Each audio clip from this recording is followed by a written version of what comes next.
New beginnings for a town where old trauma runs deep. You know, I just cope. Every day is a different day.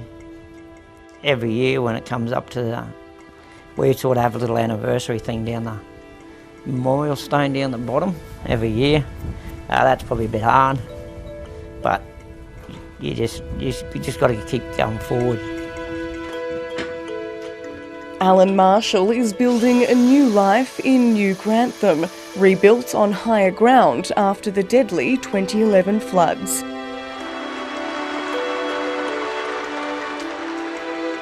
The entire town disappeared in an instant as an inland tsunami engulfed the community without warning or restraint.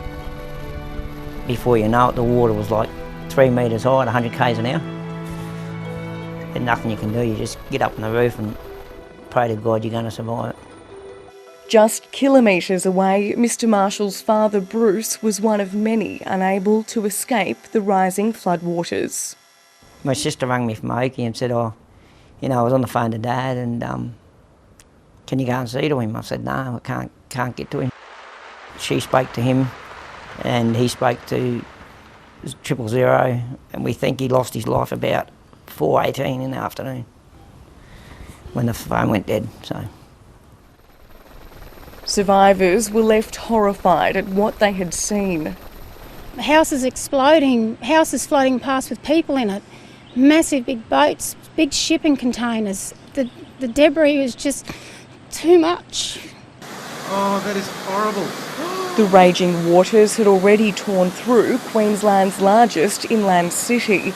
A dead set, it was like a wall of water, and I've got a Falcon ute and it just picked it up. There's about 7 or 8 cars there and just smashed them together. The Toowoomba deluge washed away cars and picked up tanks and shipping containers with ease. I didn't think the water could be so strong in the street.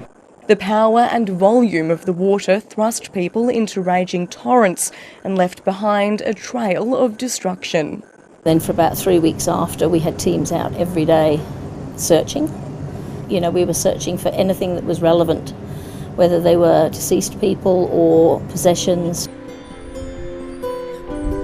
Ipswich was next in the firing line. Their homes and businesses were inundated and streets turned into rivers. Margaret Clostra's 2-storey home in Goodna was completely submerged in putrid floodwaters. All you could see was just destruction everywhere. Of what used to be a community, and it was just like a nothing place. The Brisbane River peaked 3 days after flooding began, causing unprecedented damage across Queensland's capital. The mammoth body of water filled stadiums, washed away the city's 300-tonne concrete river walk and inundated entire suburbs as people frantically tried to save what they could. A defining image of the Brisbane flood was when an entire restaurant, aptly named Drift, was sent careering down the river before slamming into a bridge.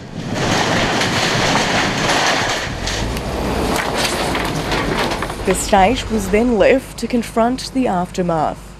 We weep for what we have lost, and as we grieve for family and friends, and we confront the challenge that is before us, I want us to remember who we are. We are Queenslanders. We're the people that they breed tough north of the border. The clean-up was a task described as one of post-war proportions. In response, Queensland's Mud Army marched forward. More than 60,000 volunteers helped mop up mud, dump debris and salvage what they could for those whose lives had been shattered. In 2011, Norris Lewis combed through the damage to his popular Brisbane deli. 10 years on, the retiree says it's the kindness of those volunteers that stands out. I didn't even know them. They turned up here with hoses and brooms and mops and buckets. They could see the place was covered in mud and, they set to.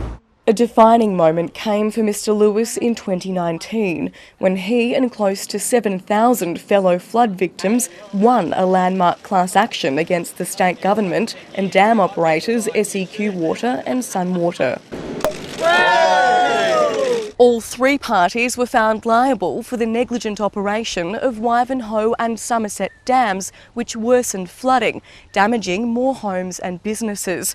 But the dam operators have since announced they'll appeal the ruling, meaning it could take years before any flood victim sees a cent. Many say it's delaying much needed closure.